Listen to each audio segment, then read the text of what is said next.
What is up, ladies? Welcome to your 45th lesson. And in this lesson, I want to talk to you guys about resonance. Not the Renaissance, which was something that happened a long time ago, not residence, or especially Residence Evil, because I don't even think that exists. They should make a game called Resonance Evil based on physics. But, anyways, I'm getting off topic here. In order to understand resonance, we first need to understand something called natural frequency. Now, natural frequency is the tendency of objects, any object, to vibrate at a certain natural frequency. So go ahead and do this. Go ahead to your china cabinet, hopefully it's your parents, and grab one of your dad's nice wine glasses. Why? Because I hate your dad, as you already know. Now go ahead and tap this wine glass, and when you do, the first thing you're going to notice is you're going to hear a sound coming from it. Now the sound is caused by vibrations that were caused whenever you tap that wine glass, and whenever this wine glass vibrates back and forth at a certain frequency, it's going to cause a certain sound to come from it. Now that's going to be the natural frequency of the wine glass, and it's going to be the same every time you tap that wine glass. That's why when you tap it one time, it's like ee, and you tap it another time, it's not like brr, brr, brr. Whenever you tap a wine glass, the frequency is going to be the same, or the sound coming from it is going to be the same every time. Now we'll go ahead and make up a frequency, and we'll say that this has like 40 cycles per second, which is way off, by the way, but just to demonstrate this example, it'll be fine. So this wine glass is vibrating at 40 vibrations per second.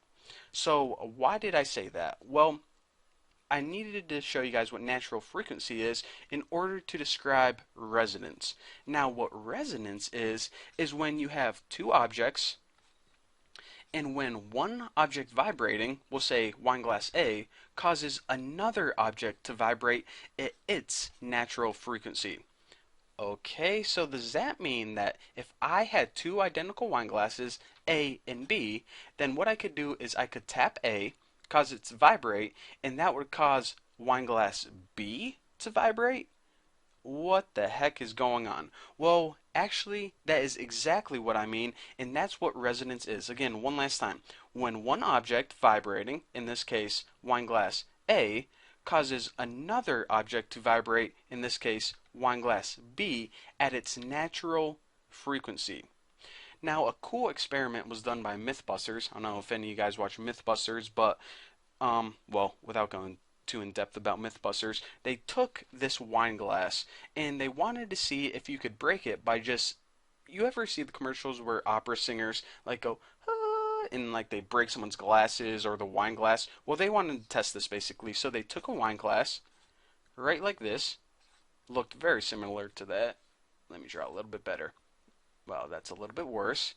And good enough. So they took a wine glass and they tapped it and they heard the sound coming from it, and they found out that this was basically its natural frequency. So we'll say that 40 cycles per second.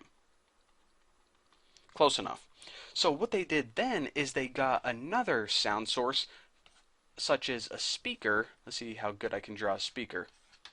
Not that bad. And they played a sound coming from the speaker at the exact frequency that this wine glass's natural frequency occurred. So when this sound from the speaker was intense enough, what it did is it caused the wine glass to vibrate so intensely until it finally shattered, thus proving that I keep saying resonance can cause a wine glass to break. That was basically the myth. Now, a couple things that people may get confused about is this.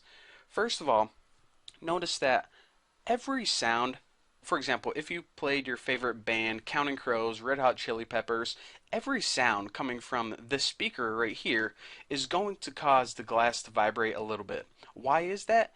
That's just because there are particles in the air, and whenever you cause a sound, it pushes against those particles, and it'll cause the wine glass to vibrate. However, that doesn't mean that resonance is happening. Resonance is only when you have a sound with a certain frequency, like, we'll just give it a variable, I don't know. We'll give the frequency a variable y, and it causes the wine glass to vibrate at that certain frequency y.